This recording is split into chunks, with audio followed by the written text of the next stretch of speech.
Antrasis Petro laiškas, 1 skyrius. Simonas Petras, Jėzaus Kristaus tarnas ir apaštalas, gavusiems su mumis lygiai brangų tikėjimą mūsų Dievo ir gelbėtojo Jėzaus Kristaus teisumu. Malonė ir ramybė te padaugėja jums, Dievo ir mūsų viešpaties Jėzaus pažinimu.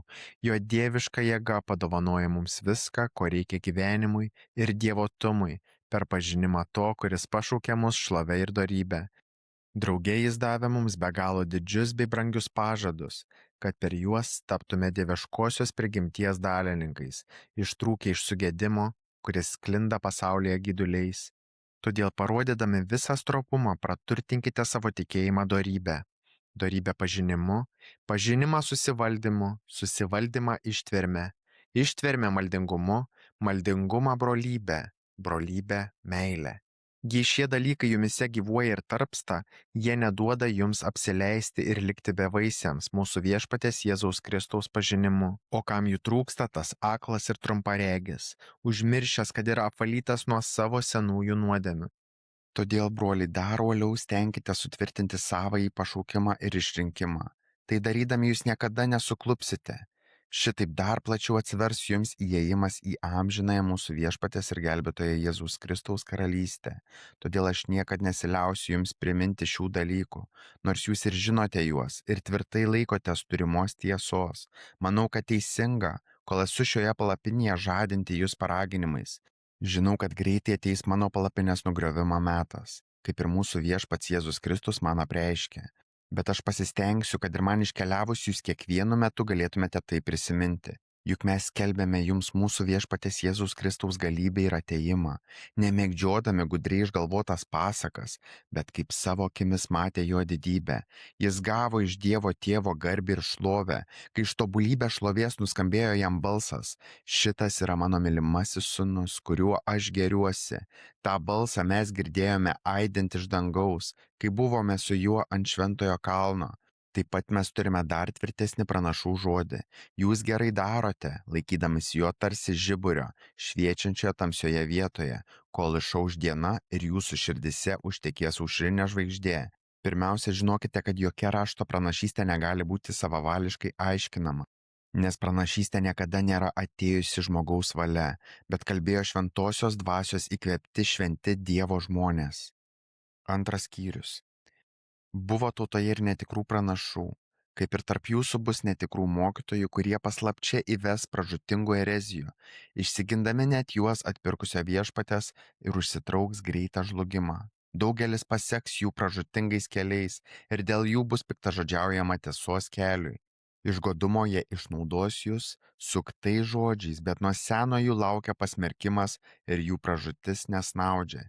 Dievas nepagailėjo nusidėjusių angelų, bet surišo juos tamsos raiščiais giliausiose pragaro gelmėse, kur laiko juos teismui. Jis nepagailėjo senojo pasaulio, tik išsaugojo teisumo šauklį Nojų ir dar 7, kai siuntė bedievių pasauliui tvaną. Paversdamas pelenais Sodomos ir Gomoros miestus, pasmerkė jo žlugti ir taip davė pavyzdį ateities bedieviams. Išgelbėjo teisųjį Lotą varginamą nedorėlių palaido elgesio, nes tarp jų gyvenantis šis teisusis diena iš dienos vargino savo teisę sielą, matydamas ir girdėdamas nedorus darbus. Viešpats žino, kaip išgelbėti pamaldžiuosius nuo išbandymo ir kaip išlaikyti nedoruosius teismo dienai ir bausmiai, o ypač tuos, kurie pasiduoda nešvariems kūno geismams ir niekina viešpatystę, įžūlus ir savavaliai. Jie nesudreba piktažodžiaudami šlovingiesiems, tuo tarpu angelai, aukštesni jėga ir gale, viešpaties akivaizdoje neištarė jiems piktažodiško kaltinimo, bet jie kaip neprotingi gyvuliai gimė sugavimui ir užmušimui. Piktažodžiauja tam, ko nesupranta ir pražus savo sugėdime. Gaudami atpildą už nusikaltimus, jie laiko pramogą lėbauti dienos metu. Jie susitepę ir iškrypę, vaišinasi su jumis, mėgaudamėsi savo apgaulėmis.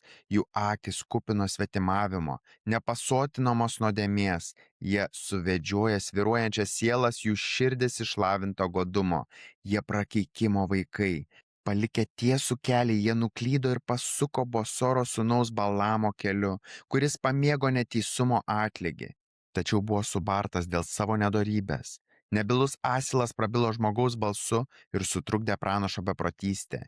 Jie yra šaltiniai be vandens, audros genami debesis, jiems skirta juodžiausia tamsybė per amžius. Skelbdami išpūstas ir tuščias kalbas, kūno geismais ir pasileidimu, jie suvilioja tuos, kurie yra vos pasprukę nuo gyvenančių paklydime. Jie žada šiems laisvę patys būdami sugėdimo vergai, juk nugalėtasis tampa nugalėtojo vergu.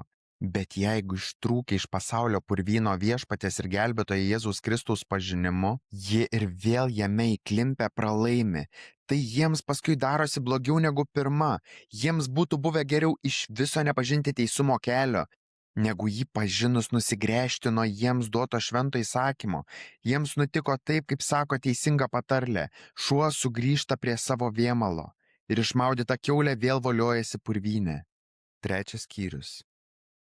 Mylimieji, tai jau antras laiškas, kurį jums rašau ir žadinu jūsų tyras mintis prisiminimais, kad atsimintumėte šventųjų pranašų, iš anksto paskelbtų žodžius ir mūsų viešpatės, ir gelbėtojo apaštalų įsakymą. Pirmiausia, žinokite, kad paskutinėmis dienomis pasirodys besityčiantys šaipūnai, gyvenantys savo gaiduliais ir kalbantis. Kur jo ateimo pažadas? Juk nuo to laiko, kai užmigo protėviai, visa pasilieka, kaip buvę nuo sutvėrimo pradžios. Mat jiems, to norintiems, yra paslėpta, kad nuo seno buvo dangus ir žemė, iš vandens ir per vandenį sutvarkyta Dievo žodžiu.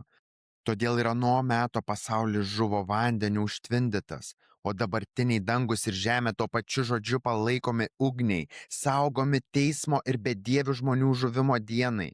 Tačiau, mylimieji, vienas dalykas neturi likti jūsų nepastebėtas. Viena diena pas viešpatį yra kaip 1000 metų ir 1000 metų kaip viena diena.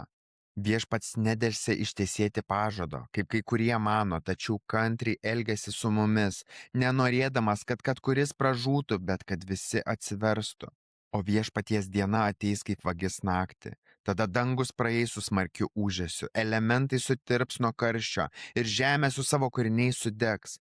Jeigu visa taip suirs, tai kaip reiktų pasižymėti šventu elgesiu ir dievotumu jums, laukiantiems ir skubinantiems Dievo dienos ateimą, kai dangus suirs liepsnuose ir elementai sutirps iš karščio. Tačiau mes pagal jo pažadą laukiame naujo dangaus ir naujos žemės, kuriuose gyvena teisumas. Todėl, mylimieji, šito laukdami stenkitės, kad jis rastų jūs gyvenančius taikiai, nesuteptus ir nepeiktinus. Mūsų viešpaties kantrumą laikykite išgelbėjimu, kaip jums parašė ir mūsų mylimas brolis Paulius pagal jam duotą išmintį. Jis taip kalba apie šituos dalykus visuose laiškuose. Juose esame sunkiai suprantamų dalykų, kuriuos nemokšas ir sviruojantis iškraipo, aiškindami kaip ir kitus raštus savo pačių pražučiai. Tad jūs, mylimieji, iš anksto tai žinodami, saugokitės, kad nedorėlių paklydimo traukiami nenupultumėte nuo savo stiprybės. Todėl aukite malonę ir mūsų viešpaties bei gelbėtojo Jėzaus Kristaus pažinimu. Jam šlovė dabar ir per amžius. Amen.